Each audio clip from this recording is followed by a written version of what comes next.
In 1907, Britain and France embraced Russia. They used honey, in a triple alliance, Britain, France and Russia. And the honey that they used to trap Russia was that if we win the war that's coming with the Ottoman Empire, you will get Constantinople, which is what Russia wants. But they promised Russia one thing through the front door, and they took it back through the back door, like what they did to the Arabs. These are people with PhDs in deception. If they tell you that the sun is shining, don't believe them. Go outside and look up in the sky, see whether the sun is shining. When the Russian army had fought in the First World War and had suffered the most losses, the brunt of the kill were Russians. And they were now winning the war. And the Ottoman Empire was collapsing. And the Russian army is only an arm's length away from Constantinople. They don't want Russia to get Constantinople. No. So what did they do? Russian Jews organized and executed the Bolshevik Revolution, which overthrew the Russian monarchy. They killed the Tsar and the whole family, overthrew the government, and took Russia out of the war. So the Russian army had to stop in its tracks and could not go to Constantinople. In other words, the Russian Jews stabbed Russia in the back. They did more than that. They brought communism. Communism is not Russian. These dum-dums don't understand that. Communism was created to destroy Russia. Why don't these dum-dums understand it? Communism is not Russian.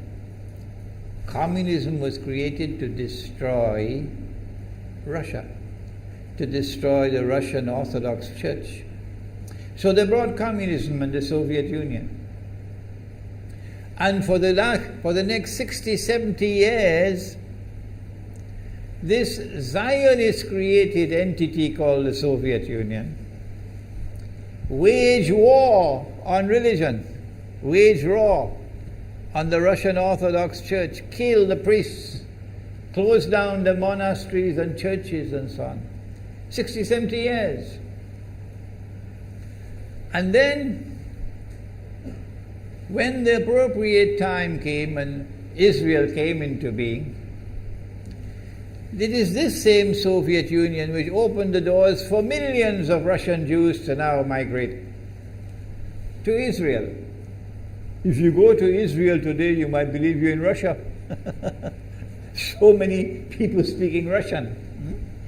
These are the Russian Jews. And then the Soviet Union, 6 years after Israel came into being, did something strange and mysterious. Crimea is Russian territory. Crimea is a part of Russia. The Soviet Union decided to give Crimea as a gift to Ukraine. Why did they do that? The historians don't tell you. So let Imran tell you. They gave Crimea to Ukraine in order to stab Russia in the back one more time.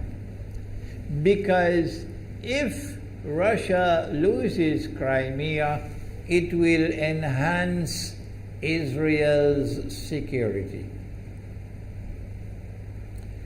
The Russian Navy is based in Crimea.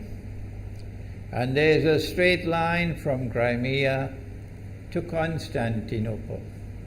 To get out of the Black Sea and to get into the Mediterranean Sea, you got to pass through the Bosphorus.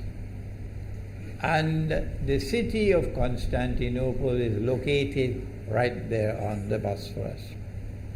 So they gave Crimea as a gift to Ukraine.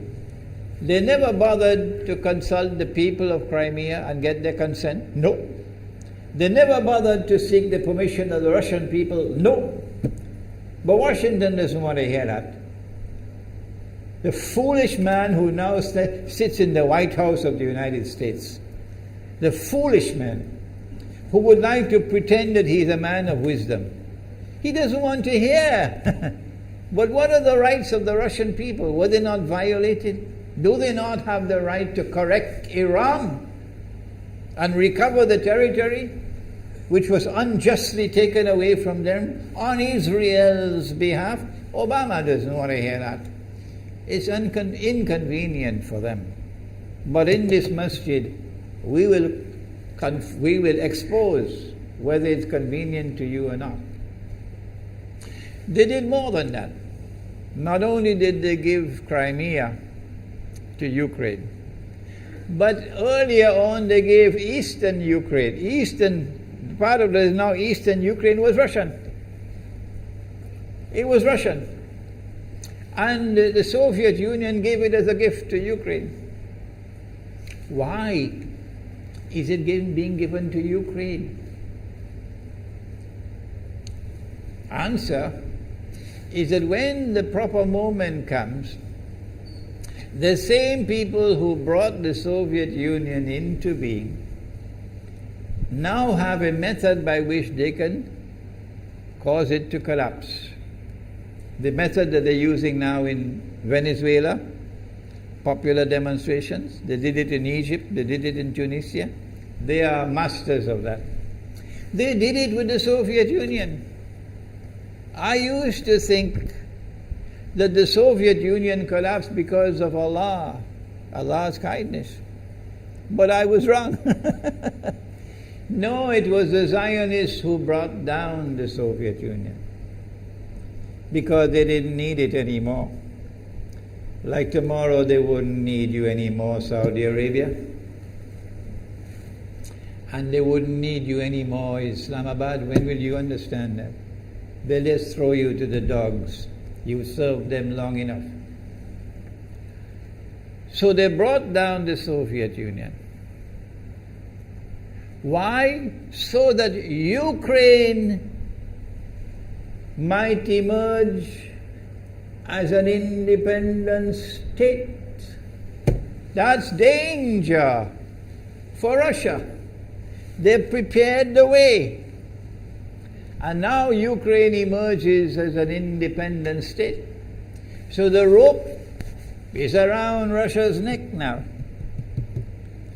And from that day, when the Soviet Union collapsed, until yesterday, the relationship between Russia and Ukraine was always problematic. But the people of Ukraine still had the good sense and wisdom to appoint a government that was pro-Russian. The Zionists decided it's time for us to use our, the street demonstrations. And last October, November, December, the world witnessed Caracas all over again. And eventually, the Zionists got what they wanted. You have the money, and you can send in your special people, snipers who will kill, and so on, throw petrol bombs and so on. And eventually they got what they wanted. They created enough havoc. May Allah protect Malaysia from that. Ameen. Ameen. And the president of Ukraine fled. He's a democratically elected according to your method, Mr. Obama, according to your system. He's a legally elected president of Ukraine. And he had to flee. And these hypocrites in Washington and London and Paris who would like us to believe that they are honorable men. They are not. Instead of standing on the side of the legally appointed president and demanding the rule of law, they all showed their colors as hypocrites in immediately recognizing the new government in Ukraine.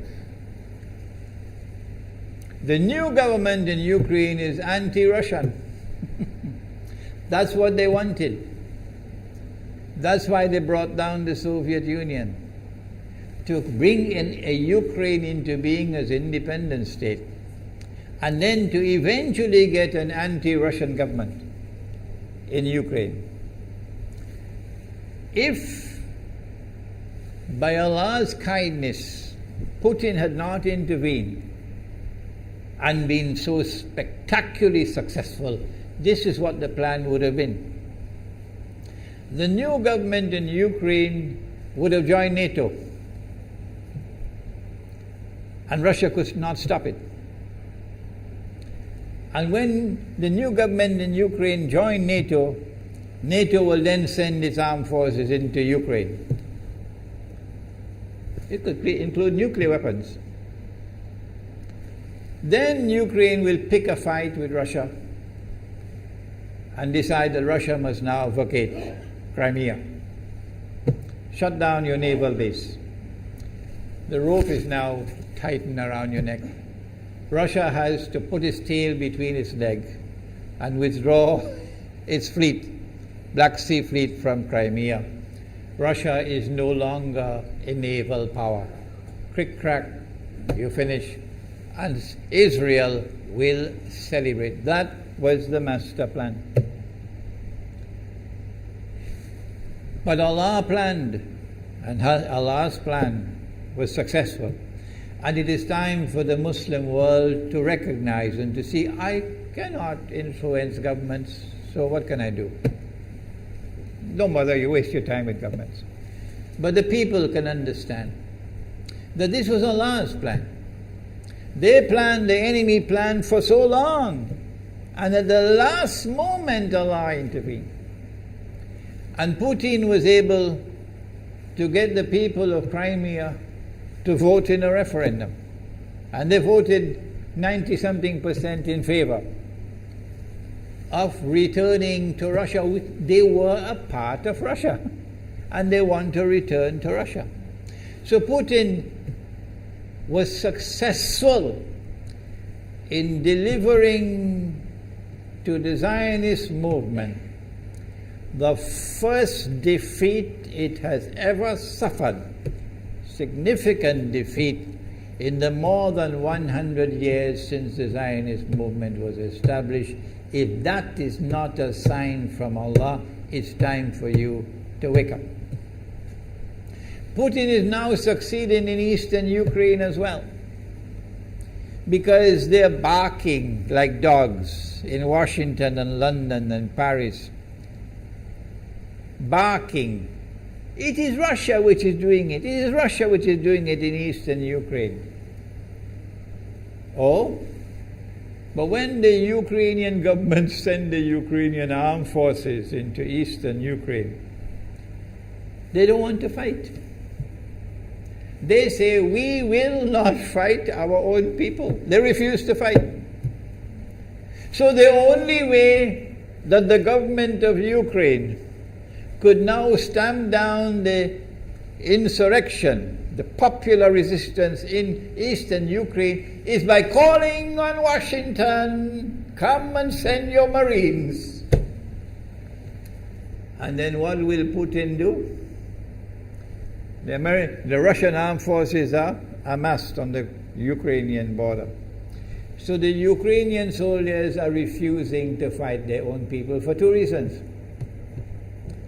Number one, why should we do your dirty work for you?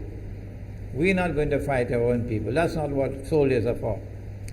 And number two, if we make the mistake of using guns on these Russian-speaking Ukrainians, what will the Russian army do to us tomorrow? And they have already said, Putin has already said, we are going to intervene to defend our people. He's already said it plainly. The writing is on the wall. Putin has won a victory in Crimea. Whether governments like it or not, whether governments vote this way or that way, is now irrelevant, because we all know that they have to vote where the butter is. Putin is on his road to a second victory in Ukraine. And they can't take defeat after defeat. So the writing is on the wall. Exactly as Nabi Muhammad alayhi salatu wasalam has said, that we are now moving towards the Malhama. How long will it take? I don't know, and you don't know. But the Malhama is coming.